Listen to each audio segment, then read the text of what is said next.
Bonjour Hervé. Bonjour Gilles. Donc nous sommes sur le salon de l'agriculture au stand de la FNSEA. Vous avez bien entendu rencontré de nombreux responsables politiques. C'était quoi le message que vous leur avez donné? On a déjà rencontré le président de la République, donc on s'est axé sur l'Europe, sur la politique agricole commune, sur les taxes engrais, sur les accords de libre-échange. Et ensuite on est venu sur les sujets franco-français. Donc après la loi d'orientation, la loi du plomb, c'est la loi d'urgence sur laquelle en fait on attend des avancées. Et ce qu'on dit toujours, c'est que dans un marché unique européen, il nous faut des règles uniques. Et la surtransposition des règles et des normes en France impacte l'acte de production. Et il faut combiner l'acte de production avec l'environnement.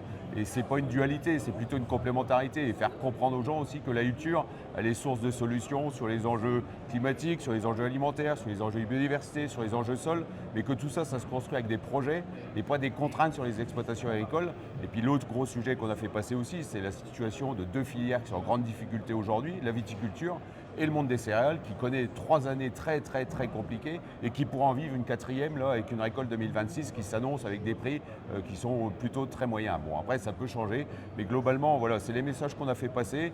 Et donc il nous faut un engagement politique fort avant.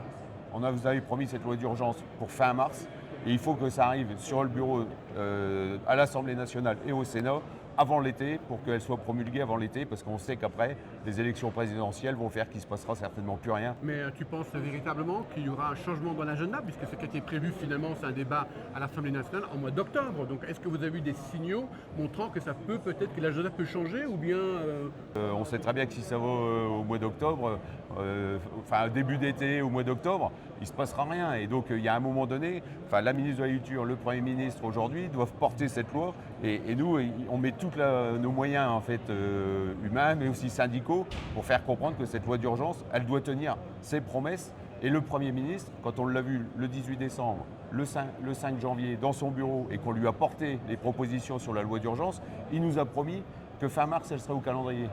Et là, on commence à nous dire au mois d'octobre. Donc, c'est pas acceptable. Et donc, sur l'eau, qualité, quantité, sur la prédation et sur les moyens de production, il nous faut cette loi d'urgence, et on l'a travaillé à la FNSEA. Le cadre, il est prêt. Il y a presque les articles qui sont pratiquement rédigés. Donc, il y a un moment donné, il faut que le gouvernement travaille. Et on l'a fait avec Yael Braun-Pivet encore hier, pour lui faire comprendre que cette loi, elle doit passer dans le calendrier avant l'été. est-ce que si vous n'avez pas gain de cause sur le calendrier, est-ce qu'il y a la possibilité pour qu'il y ait à nouveau des mobilisations dans les rues?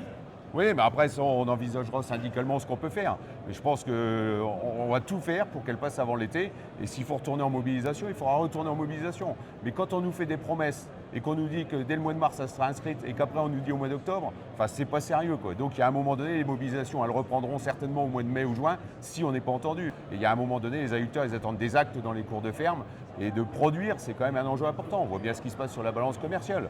Toutes les productions depuis 20 ans sont en train de décroître, et on importe de plus en plus des produits. Il y a un aliment sur deux dans l'assiette des consommateurs qui demain va être un produit importé. C'est un non-sens dans une Europe où vous savez que la France agricole, c'est le premier pays agricole en Europe. Et donc, il faut une volonté politique pour défendre l'agriculture. Vous êtes en Allemagne, ça défend l'industrie, ça défend l'automobile.